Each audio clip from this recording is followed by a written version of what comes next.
This week we're talking about Middle Ages music. Over this presentation, you will be learning about various different topics from the Middle Ages. But Middle Ages music in general goes from the early 1000s to the 1400s. You'll hear sometimes it ended in about 1450. And you'll also hear that it started around the year 450, but that in general it's around this range in time. But during this time there were different aspects of music that were going on, and you're going to hear about sacred versus secular. You're going to hear about the involvement of the Catholic Church. You're going to hear about Monophony and plain chant. You're also going to hear about Polyphony. You're going to hear about macaw, Pope Gregory I, music notation, solfege, secular music, the jongleurs, and the troubadours.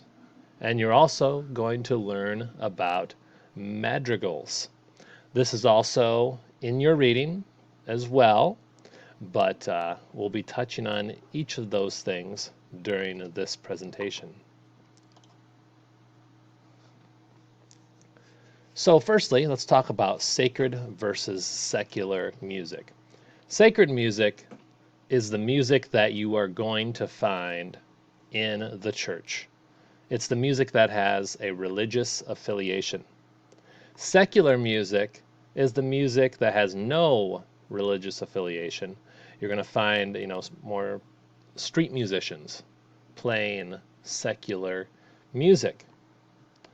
And the most common type of music during the Middle Ages would be sacred music, the music of the church. So that is what you're going to find most predominantly during this time period. As I said, the Catholic Church had a big part in music. And they somewhat monopolized music at this time period. And generally life for the most part. But, they were responsible for almost all music theory and music notation as we know it today. They started it all. And scholars worked for the church during this time period. Now, Monophony and plain chant.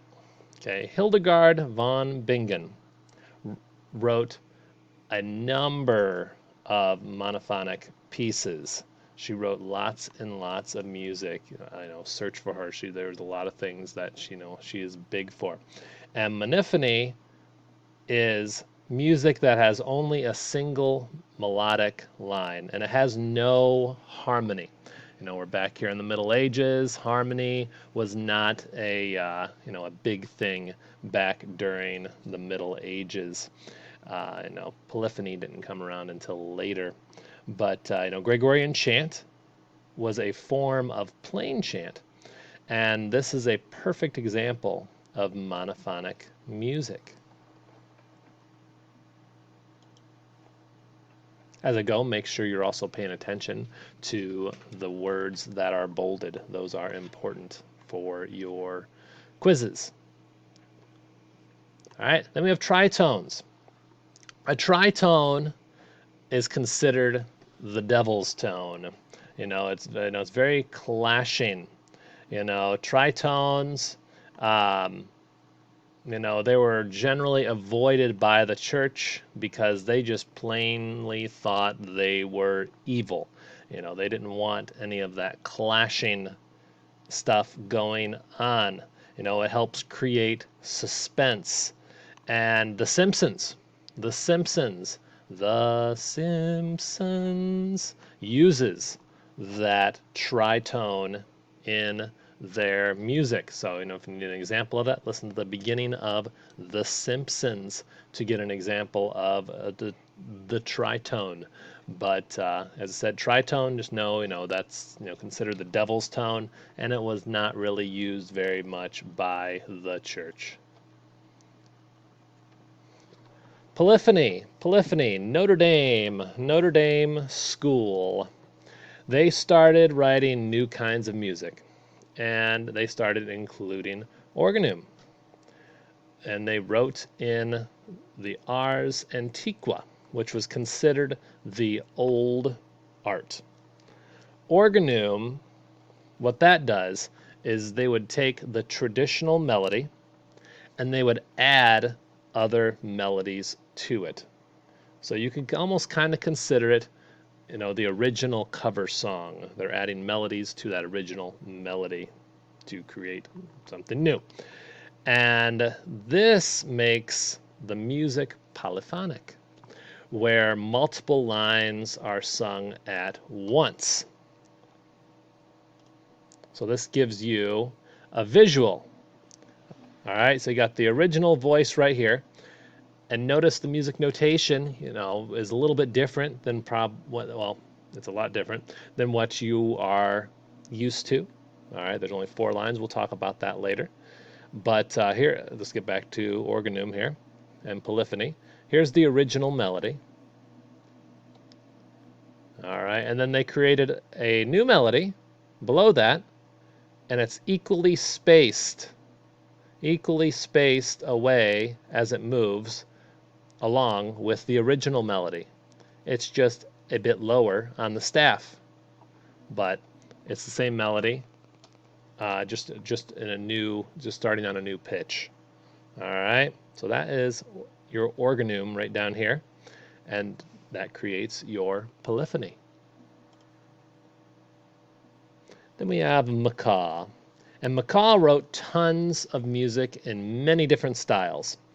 His most famous work is the Messe de Nostradam, and he wrote in Ars Nova style, which was the new art, and Ars Nova style is sort of in between Middle Ages and Renaissance. So it was kind of our bridging over to the Renaissance musical period, which you'll learn about later on this semester. Pope Gregory is the guy that compiled all of the church music. He wanted to make it so, if someone wanted to sing something down the road, they would have it written down so they could do that if they wanted to. But he took every known liturgical plain chant and compiled them into one big book.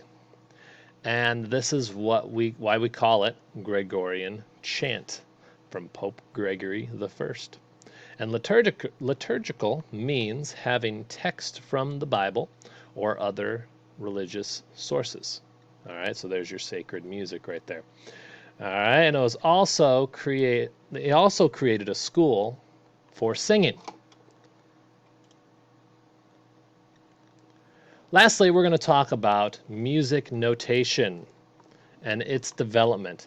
If you look at the picture right here, we talked about how at first there were only 4 lines when the staff was created. Before that, there were no lines. There were no lines. All you had were the dots to help you, figure out when you had to go higher in pitch and when you had to go lower in pitch, But when they finally created the staff, they had 4 lines at first and 3 spaces. Yeah, let's start somewhere, right? So those notes were originally called neumes, all right?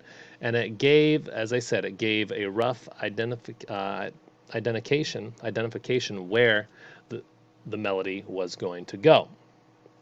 And Guido di Arezzo came and invented that 4-line staff. Good old Guido. And it was later changed to a 5-line staff, just like today.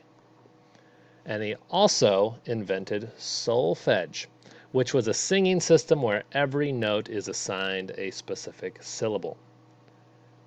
And also, he invented the Gwydodian hand. And it was a way to show his choir what note to sing. It gave them a visual of where they needed to go with their pitch. There's your solfege. Over here, do, re, mi, fa, sol, la, ti, do, and so forth. Okay? Good old Guido.